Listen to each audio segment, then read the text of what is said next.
I'm Luke Searville. Welcome to another episode of Meet the Gaffer.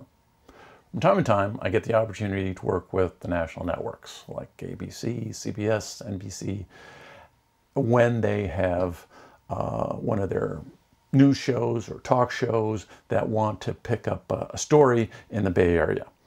And they'll send one of their correspondents or the main host out here and then pick up a local crew. So there are a bunch of folks that are used to doing this all the time.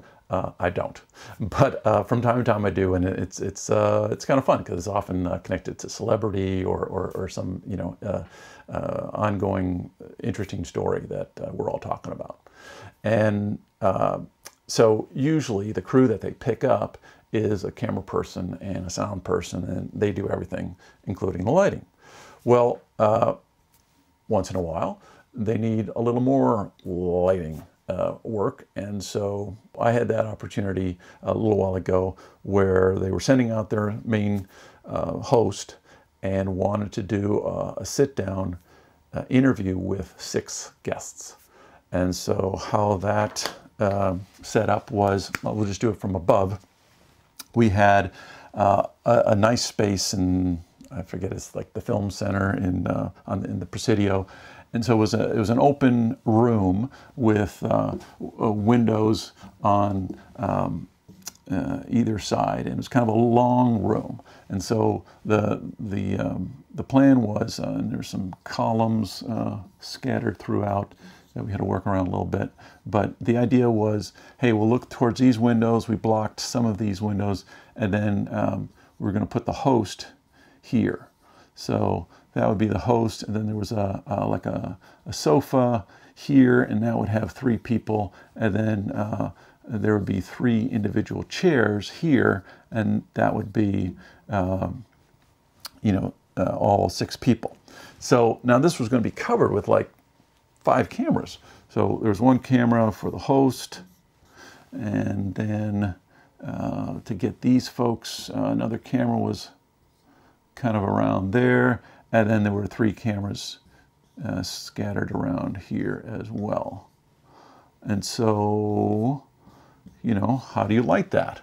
Well, there were no real rigging points. We could have potentially put a rail here between these 2 columns, but it was a good span, and it was just kind of me, a bunch of camera guys and sound guys, which that's doable. But they were running off, picking up separate interviews in different places as well as setting this up. So we did have a setup day, which was nice. But so my thought was, okay, we could do sort of big old front light here, but then these shots, it would be kind of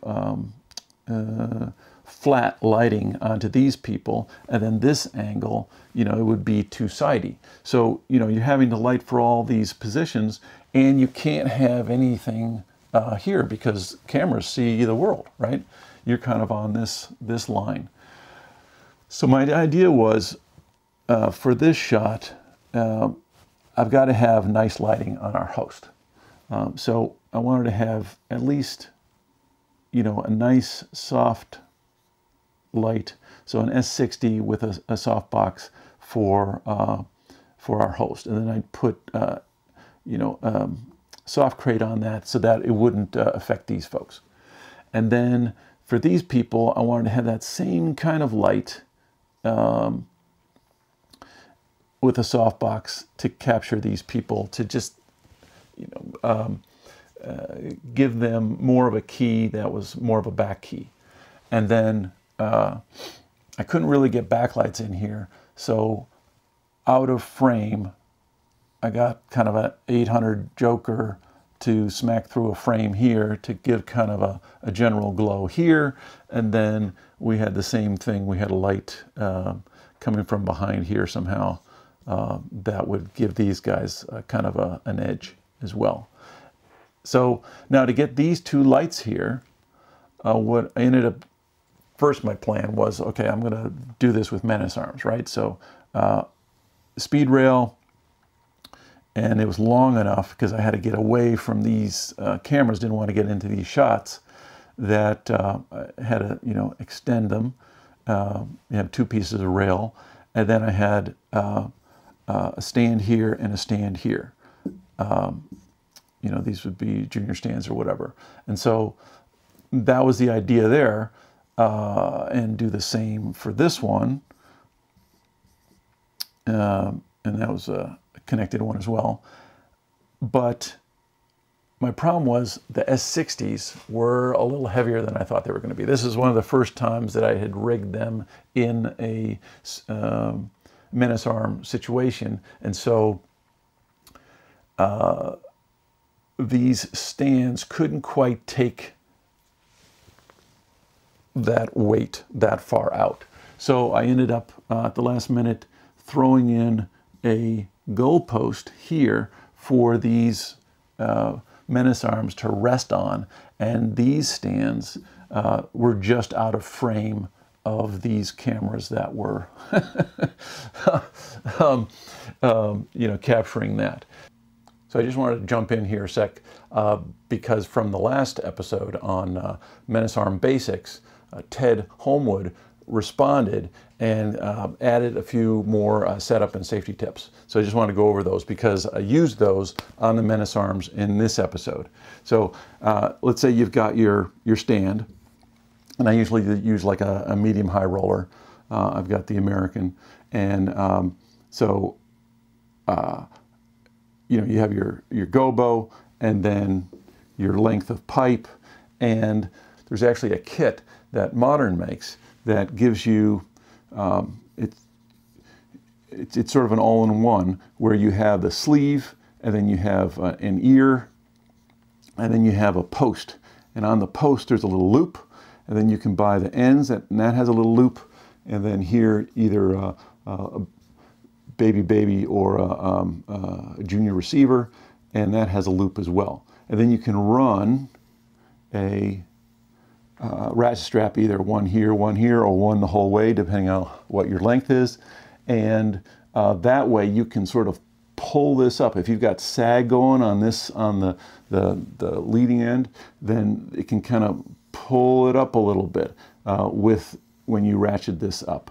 And so then it's like a suspension bridge, and it can work great on certain lengths. Mine was still too long, and I had too much weight out here on the end with the sky panels, that even with this rig, that wasn't working.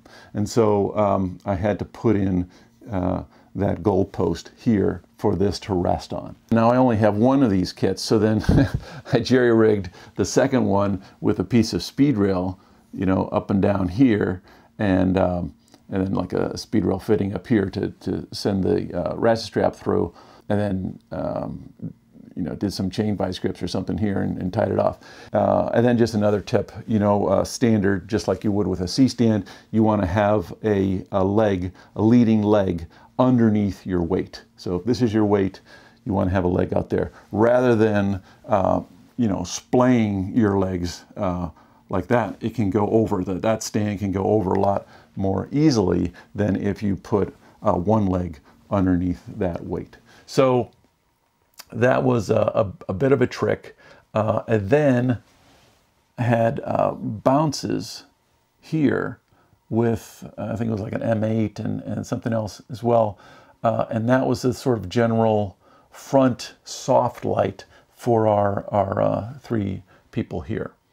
And then we had some accents. We had some little lights that were hid behind behind these posts, and something else here, I believe, that was kind of maybe a Jolico or something, creating breakup on the backdrop. Let's do a quick little walkthrough. So here you can see the Menace arms and the gold post that they're resting on, and I had to put the ballast there by the gold post just to take some of the weight off.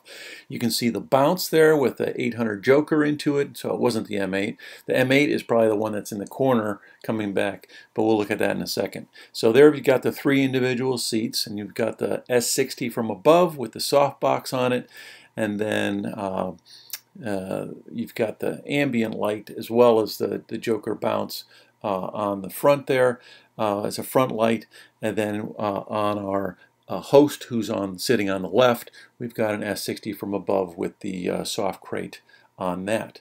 And then panning over, we're passing the Jolico that's on the backdrop here where the plant is, and then a scratch light there with the frame, a couple frames actually, and then a little 1x1 on the floor there, doing a little skip.